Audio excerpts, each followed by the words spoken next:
What's good, y'all? So I call this technique sleepitation, like a sleep meditation in a way. Now I know there's somebody out here, there's some guru, there's some book, there's something that talks about this already. I completely understand that's fine. This is just one of those things I happen to find on my own. Ironically, this technique came from my mom. Now I don't know what she does. I think she just sleeps in. I'm gonna be honest with you. But nevertheless, it's something I've always noticed with her as a kid. As a kid, I would always hear somebody's alarm go off in my parents' room when I was getting ready for school or something like that. And as I was getting ready, like I would see that my mom is always still in the bed. I'm like, I know I heard an alarm go off in here. How are you still in the bed? I'm like, Mom, you awake? Mm-hmm. I'm like, oh, okay. She just got back in the bed for a little bit longer. Okay. So this technique is really good for those of you that have the bad habit of like hitting that snooze alarm over and over and over. Instead of promoting that bad habit, how about we turn that into something that could be, fun at the very least, so you can have more lucid dreams, all right? Lucid dreams, for those of you that are new to the concept, lucid dreams are those dreams that you control, those dreams that you can fly around in, those dreams where you can talk to whoever you want to talk to, those dreams where you have full control over your dream self in that dream world, okay? And I realize when I do this more often, I don't do this every single day, but when I do it, it's more fun. I have more lucid dreams, okay? So what I do typically is like I always have an alarm, no matter if it's a weekday, weekend, holiday, whatever. I have an alarm set for 4 o'clock or 5 o'clock, depending on how studious, what's the word I'm looking for, disciplined I am in that point in time. So I have an alarm set for 4 or 5 o'clock. Now my phone is my alarm, and it's always outside of my room. So I literally have to get up out of the bed, turn my alarm off, and set my alarm for like 3 hours later or something like that. So what I do during that time is either start my day, or I do like what I'm about to talk to you about, this sleep meditation type of thing. So when I set my alarm, I get back into bed, I get all cozy and stuff. But I'm usually very energetic when I first wake up because my body's used to this by now. I've been doing this for months and months and months at this point. So what I do is like when I get back into bed, I get all warm and cozy again. But what I do is I don't go back to sleep. See, what I do is there's just see like two rectangles stacked on top of each other.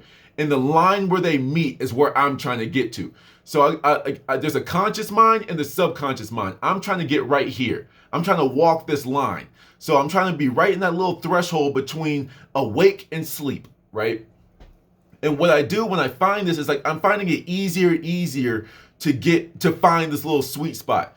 So what I do is I relax, but I keep my mind open. I keep my mind aware, and I just get more and more and more comfortable. I feel like this is like the beginning stages for astral projection for those of you that are probably really good at that already, And then what I do is just let myself go. And then I always find myself just in the middle of a dream. I'm like, oh, I did it. Okay, let's see what happens now. You see what I'm saying?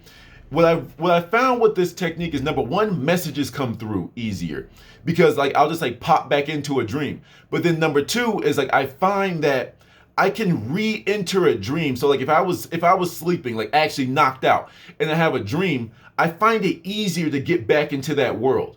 To get back to that same dream state. That's something that I found that's been really cool. And it's don't get me wrong, I'm getting better with it. I'm probably shooting 33% from the field right now, with that. But nevertheless, I can find myself getting right back into that same dream that I just woke up from.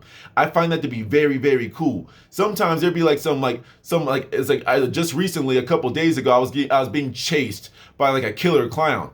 But I woke up from it calmly. I wasn't scared. I was like, wait, hold up. And I remember I went back into that dream and found that clown again. That was awesome. You know what I'm saying? I was like, wait, hold it. Hey, I'm finding you now. And it's sometimes they look crazy because you have to remember, these things are just entities in the dream world, in the astral planes or whatever. They took on a form, but when you catch them, getting dressed for the next role, essentially, it's hey, nah, I found you. You found me last time. I found you this time. And they look crazy. This is what happens when you enter the astral worlds with no fear. You see what I'm saying? Another thing that I get is messages. Sometimes I don't get a full-fledged visual dream, but I hear things. As a kid, I talked about this before. As a kid, I would always hear music. It's either a song I know or a song I'd never heard before. And I would just always hear him like, wow, this is really beautiful. What is this? I'm finding myself getting a lot of that. And then I get messages from time to time. Sometimes it's like some stupid stuff, like just, not stupid stuff, but like, smaller things, like, just keep on going. Hey, today's going to be a good day, or blah, blah, blah, blah, blah. Things are about to happen, stuff like that. And sometimes I get the profound ones that say everything's been a test. Everything's a test. Everything is this and that. You're about to be super challenged this month. Be prepared, all that type of stuff. So I just wanted to share that with you. Instead of just getting back in bed and sleeping in, if you're going to sleep in, at least start your day with something productive. Start your day off by trying to get yourself in the mind state, get yourself in the frequency of receiving more messages, enjoying the dream state, traveling the astral planes. You know what I'm saying? That's a better way to start than just going back to sleep and doing nothing with it. You see, it's like you can spend that, and you have to remember too, time is different. Because sometimes I realize that my dreams have felt like I was in there for hours. And I wake back up, it's been 15 minutes in the real world. I'm like, oh, I can do it again? Oh, snap, I got time. That's literally how I wake up sometimes. I'm like, all right, let's get the day started. Wait, the sun's not up. Wait, how long was I in there? It's only been 10 minutes? Oh, we can do that again. I lean back and I go into another dream. This is how much fun I have. Some people play video games all day. I play in the astral world, and I'm getting better and better and better with it. And I think this is my way to get into astral projection. Some of y'all can do this, and I know I astral project unconsciously all the time. I'm just trying to consciously do it now. And I guess this is just my way to build up to it. But at the very least, lucid dreams are fun because you have all the control. And when you start to get better and better with this, then you start to say, okay, what else can I do? What else can I do? What else can I do? And that's how you start traveling the world in your astral body. So hopefully this helps. I hope this is like a beginning stages of astral projection, but whatever it is, it's fun for me right now and I'm enjoying where I'm at. Till the next one.